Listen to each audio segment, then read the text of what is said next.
No, there's definitely going to be something to talk about, but the issue to talk about here is the noises. That's it.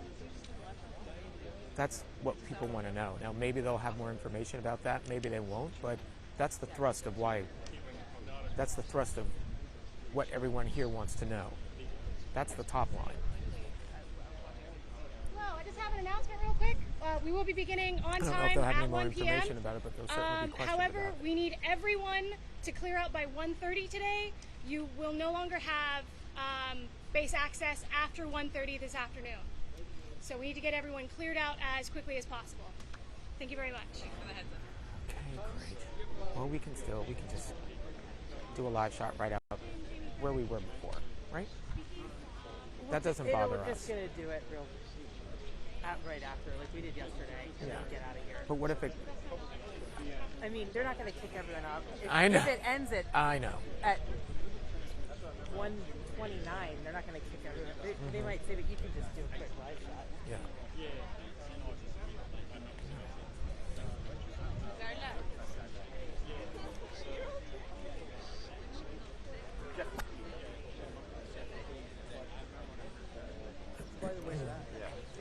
What?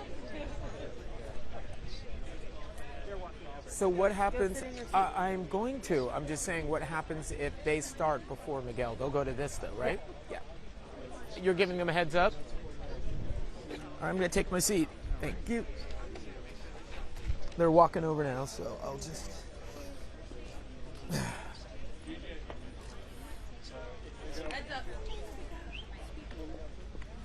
God damn it. Ed.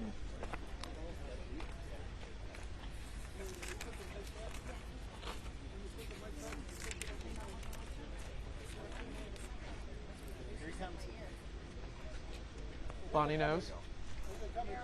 Bonnie, you know? They're coming. Oh, okay. No, Jesus.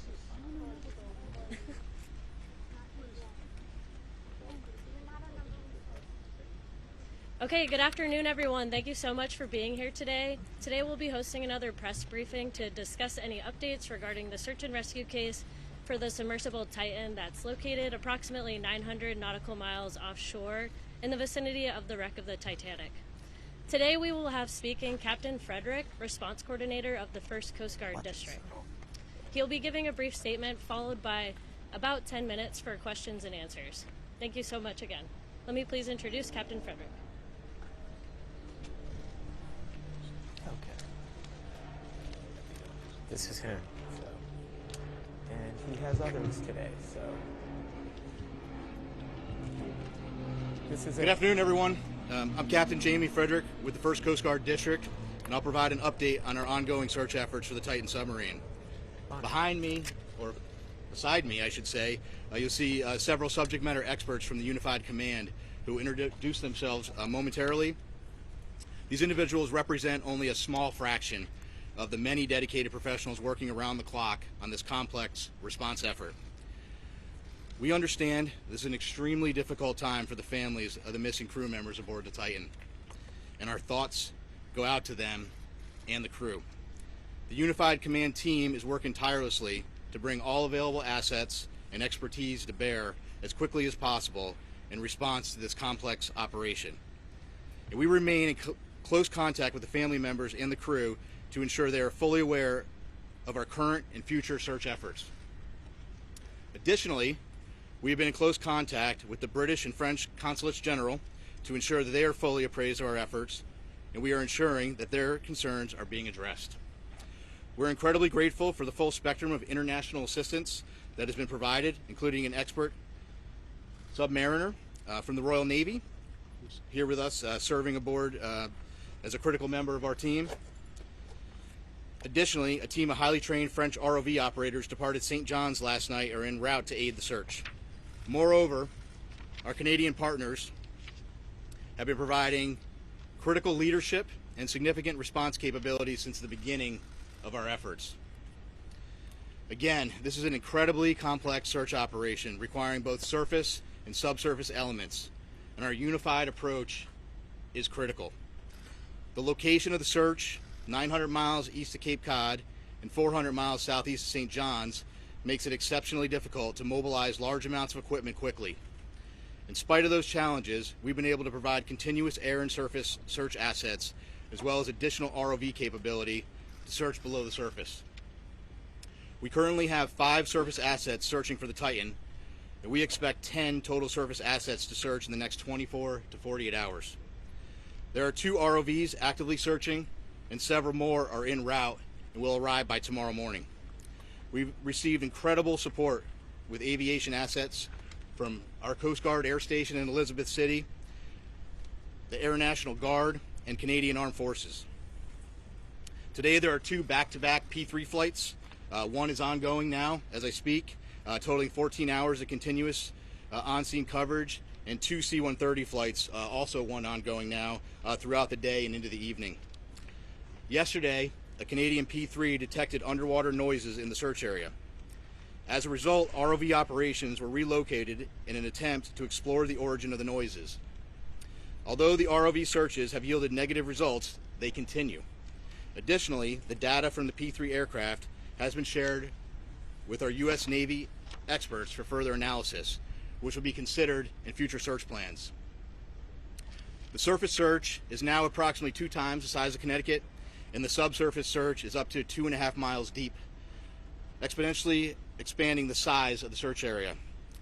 We also have to factor in the ever-changing weather conditions, currents, and sea states that expand the search area every hour.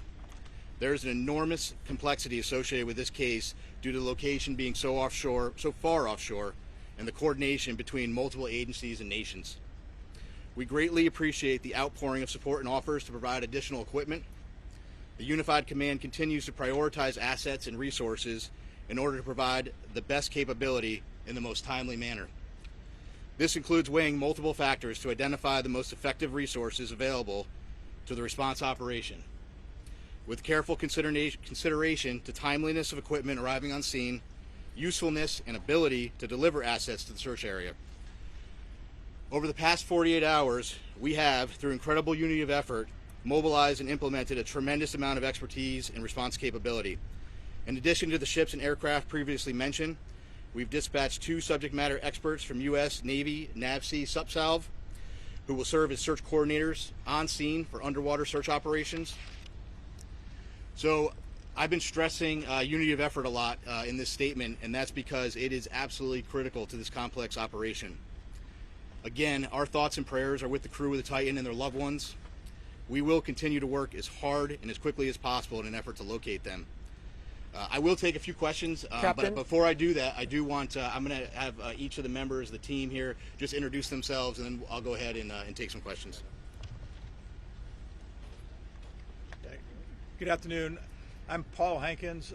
I'm the Director for Salvage Operations with the U.S. Navy's Supervisor of Salvage.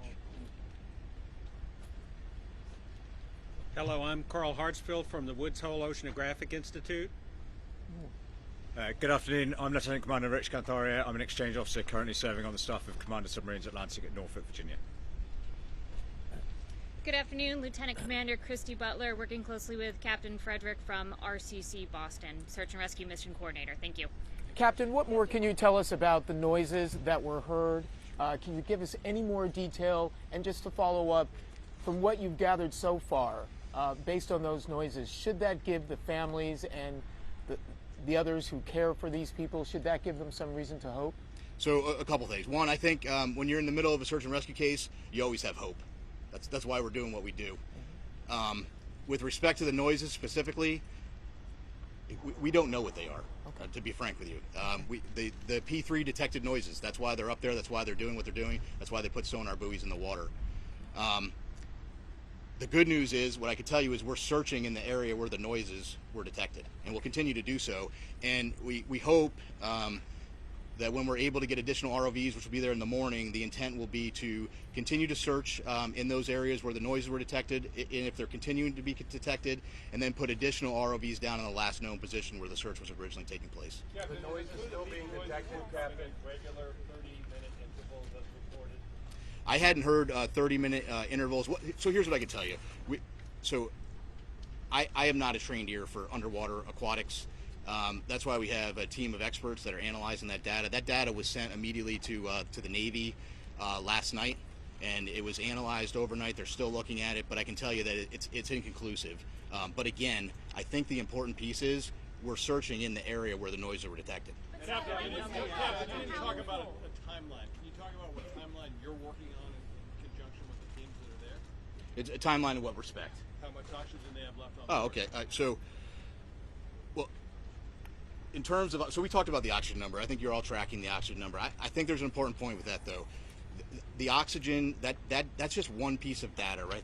There are a lot of pieces of data that we need to consider, and we're continuously looking at that, and we'll continuously do that throughout the search. But that's not the only thing that's important, right? And right now our efforts are solely focused on the search.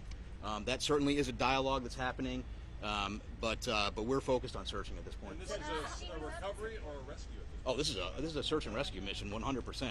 We are smack dab in the middle of search and rescue, and we'll continue to put every available asset that we have in an effort to find the Titan and the crew members. How important are those ROVs, and can you confirm that some sort of rectangular object has been spotted? There was some sort of report about that other night. So a couple things. So the ROVs, each ROV brings different capability.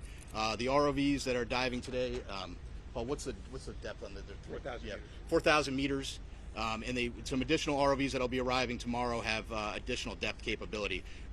With respect to an object, so yesterday one of the aircraft did see an object. I will tell you this: in search and rescue missions, when aircraft are flying continuously, there is stuff out in the ocean that is floating. We went back, we looked at it. It wasn't. We didn't determine it to be debris. We don't think it correlates with the case, and it is not uncommon at all during an active search to see things, and then we go and look at them. So Captain, and just Clark from BBC News, when were these noises first heard? How long did they persist for? And if I could also ask, do you have any information in terms of food and water that the men might have on board the Sun? yeah, so so several P3 flights have heard the noises as yesterday, and we put assets there. We relocated assets immediately. With respect to food and water, it's my understanding there are some limited rations. I can't tell you exactly how much they have aboard, but they do have some limited rations aboard the vessel. Speaking to the families, how much hope can you give them after hearing those noises? Listen, I think you need to be careful. We need to have hope, right? But I can't tell you what the noises are. But what I can tell you is, and I think this is the most important point, we're searching where the noises are, and that's all we can do at this point. Is that your best clue right now about the status of the submersible or those noises? And are the noises continuing now? Have they stopped or are they continuing? So I just wanted to. So it was my understanding that the P3 had heard some noises today as well. But so I do want to take just an opportunity to invite Carl to the podium just to talk a little bit about. He has a little bit more expertise in underwater acoustics, and maybe just to speak to that in general, because again, there are noises below the surface of the ocean, and so I'll just turn it to Carl. Carl, can you spell your name? Yes, Carl Hartsfield. So again, Carl Hartsfield from the Woods Hole Oceanographic Institution. So the ocean is a very complex place. Obviously, human sounds, nature sounds, and it's very difficult to discern what the source of those noises are at times, but I can tell you that this team has multiple sensors. They're in the area. They're sending data back expeditiously to the best in the world people to analyze that data, and then they're feeding the results of that analysis back to the unified team, and they're making decisions. So Woods Hole is here in an advisory role, but by our expertise, what I see is a very tight operational loop that's making decisions based on data, and nothing is ruled out. Are the noises continuing? He said he heard the noises this morning. Are they still continuing on a regular basis now? There have been multiple reports of noises, and every one of those noises is being analyzed, tracked, looked for patterns, and reported upon. Can you describe what the noise sounds like that they're hearing? Well, the noises, again, very complex in the ocean. You have to be an acoustic analysis, and you have to have context. They're trying to put all the pieces together. The noises have been described as banging noises. But again, they have to put the whole picture together in context, and they have to eliminate potential man-made sources other than the Titan. Ship in the ocean. Is it possible a ship in the ocean, or even some mammals out there, could mimic that kind of sound? So I can tell you from my experience with acoustics that there are sounds by biologics that sound man-made to the untrained ear, but I can assure you that the people listening to these tapes are trained. There are a lot of vessels in the area, and they each make noise, right? So all of that has to be eliminated, and it's analysis over time. Plus, as the captain said, the team is searching in the right area. So if you continue to do the analysis, look for different patterns, and search in the right area, you're doing the best you possibly can do with the best people on the case. Deep ocean south system flyway that was sent there to the location. Can you tell us if it's on site yet, and how it operates, and how long it would take a rescue at depth with that tank? Which system is he speaking about? Do you know the system? What's the system that you're talking about? It's called the Flyway Deep Ocean South system. That's just a hydraulic. Yeah. A crane. Yeah. So that's what I thought. So that's a piece of equipment. It's a crane piece of equipment. There are a lot of pieces of equipment flowing in through St. John's right now. One thing I did want to mention, I think it's important. Some of the ROV capability that's arriving soon is really great, incredible capability. One thing I want to point out is that French team that's coming in to serve aboard with their equipment aboard a French ship.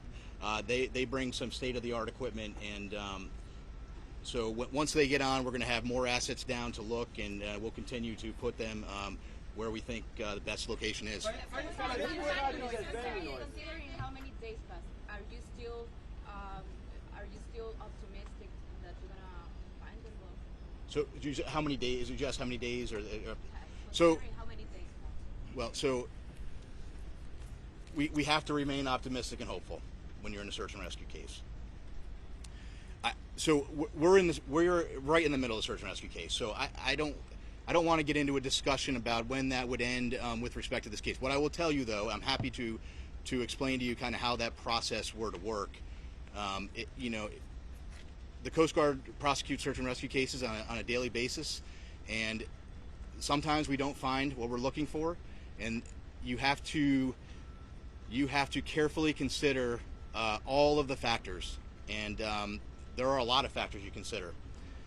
And then after you consider all of those factors, sometimes you're in a position where you have to make a tough decision. We're not there yet.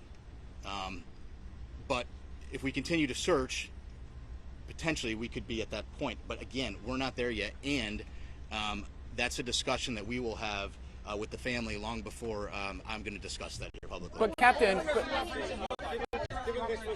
Sorry, ma'am. Likelihood that they can survive beyond tomorrow morning when the oxygen is expected to run out. Yeah, so I can't put a number on the I'm not going to put a percent. I don't have a percentage number. What I would tell you is that is just one data point, and there are more data points than that we have to look at. But so Captain, right now we continue to search, and we'll have that later. But Captain, if I could, sorry, thank you, Captain, if I could, who heard the noises and how often did they hear the noises? Can you just give us any more specifics? Did they hear them this morning? Were they at 30-minute intervals?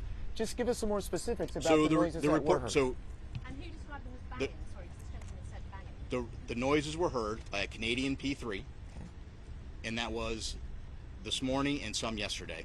I don't know specifically are there 30-minute intervals, but again, I really think the important point to that is we're in the air, we're searching there. We moved assets and we're searching there, and we'll continue to do so. Go ahead. And I don't know if you mentioned this yet, but it's the vessel itself. What's the likelihood that it's actually still operable at this hour? The vessel itself. Yeah, I don't. So listen, whether it's operable or whether it's sitting on the ocean floor, whether it's in the sea column, whether it's in the surface, it's all speculation, and we're just not in the business of speculation. We're in the business of searching, and we're putting everything we can with the data we have to search for the vessel. And I think we'll take one more question. Go ahead, sir. Just want to get a bit more about the role of the Navy and the assistance being provided, as well as the equipment that is Yeah, so we asked for some additional subsurface support, and we got that through the Navy, through a liaison officer. He's just one of many team members, and we're greatly appreciative of the British government and all the support they've given us. Can we expect a daily update now on this? So I think the plan will be to do a daily like this. I'm not going to lock into that right now, but we'll keep you informed, and certainly if there's any major developments, we'll let you know. Thank you very much. Thank you so much for attending today's done. press briefing. That will I'm ready. conclude all questions. Thank you. And I'm ready. Whatever they want.